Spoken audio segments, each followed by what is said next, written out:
دنیا میں سب سے پہلا قتل کس نے کیا؟ قابیل نے حابیل کا قتل کیوں کیا؟ اللہ نے قابیل کو کیسی سزا دی؟ کیا قابیل جہنم سے نکلے گا یا ہمیشہ جہنم میں رہے گا؟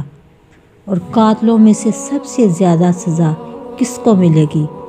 ان سب سوالات کے جواب آج میں آپ کو دوں گی، لیکن اگر اس سے پہلے چینل سبسکرائب نہیں کیا تو پلیز آپ گھنٹی کے بٹن کو دبا دیں تاکہ سب سے پہلے آنے والی میری اسلامی ویڈیو آپ تک پہنچ جائے۔ دین کی بات کو پھیلانا صدقہ جاریہ۔ آج ہم بات کرتے ہیں قابیل اور حابیل کے بارے میں۔ قابیل اور حابیل کون تھے؟ کس کے بیٹے تھے؟ ہمارے باپ آدم علیہ السلام کی اولاد میں سے تھے۔ حضرت آدم علیہ السلام کے جو بچے پیدا ہوا کرتے تھے، اماں حوا سے وہ جڑمے پیدا ہوا کرتے تھے، ایک لڑکا اور ایک لڑکی۔ جو لڑکا اور لڑکی جڑما پیدا ہوا کرتے تھے وہ آپس میں بہن بھائی سمجھے جاتے تھے، اور جو لڑکا اور لڑکی جڑما پیدا نہیں ہوا کرتے تھے ان کا ایک دوسرے سے نکاح کروا دیا جاتا تھا۔ مطلب جو لڑکا اور لڑکی صبح کے وقت پیدا ہوتے تھے اور جو لڑکا اور لڑکی جڑما شام کے وقت پیدا ہوتے تھے ان کا آپس میں نکاح کروایا جاتا تھا تاکہ نکاح کا سلسلہ، شادی کا سلسلہ چلتا رہے۔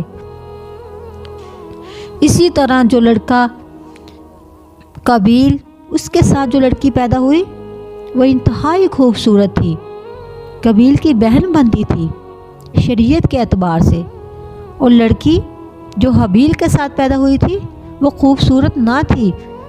حضرت آدم علیہ السلام کی شریعت کے مطابق قابیل کا نکاح اس لڑکی سے طے ہوا جو حابیل کے ساتھ پیدا ہوئی تھی اور جو خوبصورت تھی، اور قابیل کا نکاح اس سے طے پیدا ہوا جو حابیل کے ساتھ لڑکی پیدا ہوئی تھی اور جو خوبصورت نہ تھی۔ اور قابیل اس بات پر ایگری نہ تھا، وہ نہیں راضی تھا، اس لیے کہ جو لڑکی قابیل کے ساتھ پیدا ہوئی تھی وہ انتہائی خوبصورت تھی اور وہ اسی سے نکاح کرنا چاہتا تھا۔ لیکن حضرت آدم علیہ السلام نے کہا کہ ہماری شریعت میں اس کی اجازت نہیں ہے، تمہیں اسی سے نکاح کرنا پڑے گا جو لڑکی حابیل کے ساتھ پیدا ہوئی ہے۔ لیکن قابیل اس بات کو نہ مانا، طیش اور غصے میں آ گیا۔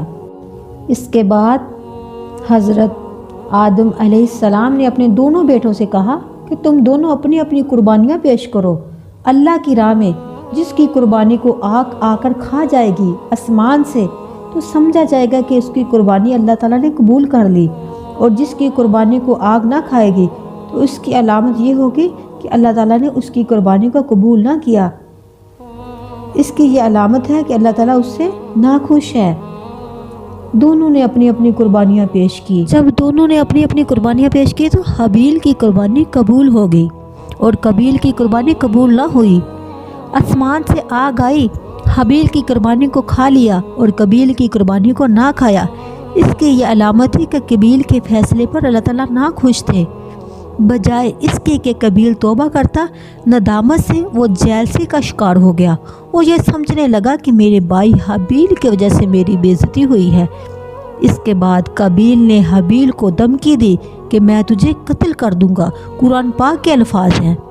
جب حابیل نے قابیل کی یہ بات سنی تو حابیل نے کہا تو میرا بھائی ہے، اگر تو مجھے قتل کرے گا تو میں تجھے قتل نہیں کروں گا، کیونکہ اس طرح میں گناہ گار ہو جاؤں گا اور میں گناہ گار نہیں ہونا چاہتا۔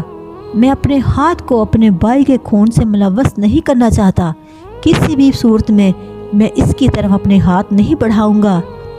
لیکن افسوس کہ قابیل پہ اس کے بھائی حابیل کی باتوں کا ذرا اثر نہ ہوا، لیکن قابیل کے نفس نے اس کو دوبارہ اپنے بھائی کے قتل کے لیے بلا آخر اس نے اپنے بھائی حابیل کا قتل کر دیا۔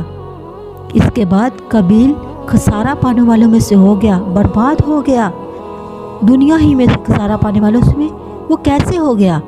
حدیث میں آتا ہے، رسول اللہ صلی اللہ علیہ وسلم کا فرمان ہے کہ دنیا میں قیامت تک جتنے بھی قتل ہوں گے ان قاتلوں میں قابیل کا حصہ بھی ہوگا، اس لیے کہ سب سے پہلا قتل ہی قابیل نے کیا ہے، ابتدا ہی اس نے قتل کی ہے۔ فار ایگزامپل اگر کوئی گناہ کے کام میں ابتدا کرے گا اور باقی لوگ بھی اس کے بعد اس کی پیروی کریں گے تو ان کو تو گناہ ملے گا ہی، لیکن جس نے ابتدا کی اس کے حصے میں بھی لوگوں کے گناہ جائیں گے۔ اسی طرح جو کام اچھا کرے گا، نیکی کا کوئی کام کرے گا، کوئی مسجد وغیرہ بنوا دے گا یا ابتدا میں کوئی نیکی کا کام کرے گا تو لوگ اس کی پیروی کریں گے۔ جس نے نیکی کی ہوگی نیکی کے کام کو جاری کرے گا اور لوگ اس کی پیروی کریں گے، لوگوں کو اس کا ثواب تو ملے گا، لیکن جس نے نیک کام کی ابتدا کی ہوگی ان کو بھی ثواب ملتا رہے گا۔ جب قابیل نے اپنے بھائی حابیل کا قتل کر دیا تو قابیل اب پریشان ہو گیا، کیا میں اس کی لاش کو کیسے چھپاؤں، یہ جرم کیسے چھپاؤں گا؟ قرآن پاک میں آتا ہے، اللہ تعالیٰ کا فرمان، ایک کوا بھیجا اللہ تعالیٰ نے ایک کوا بھیجا تاکہ وہ اس کو دکھائے کہ کیسے وہ چھپائے اپنے بھائی کی لاش کو۔ کوے نے زمین کو کریدا، دوسرا کوا جو مرا پڑا تھا اس کی لاش کو زمین میں چھپا دیا۔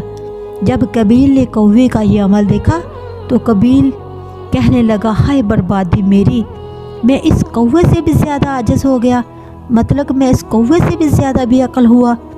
وہ بہت شرمندہ ہوا اور وہ ہو گیا ندامت والوں میں سے، شرمندہ ہونے والوں میں سے۔ آج دنیا میں جتنے بھی قبرستان بن رہے ہیں یہ طریقہ ہمیں سکھایا اللہ تعالیٰ نے ایک کوے کے ذریعے۔ اللہ تعالیٰ ہمیں عمل کی توفیق عطا فرمائے۔ اس طرح کی اسلامی ویڈیوز اگر آپ دیکھنا چاہتے ہیں تو پلیز میرے چینل کو سبسکرائب کریں، گھنٹی کے بٹن کو دبا دیں تاکہ سب سے پہلے دین کی بات آپ تک پہنچ جائے۔ نیکی کی بات کو پھیلانا بہت بڑا صدقہ ہے۔ جزاکم اللہ خیر۔ اللہ تعالیٰ ہمیں عمل کی توفیق عطا فرمائے۔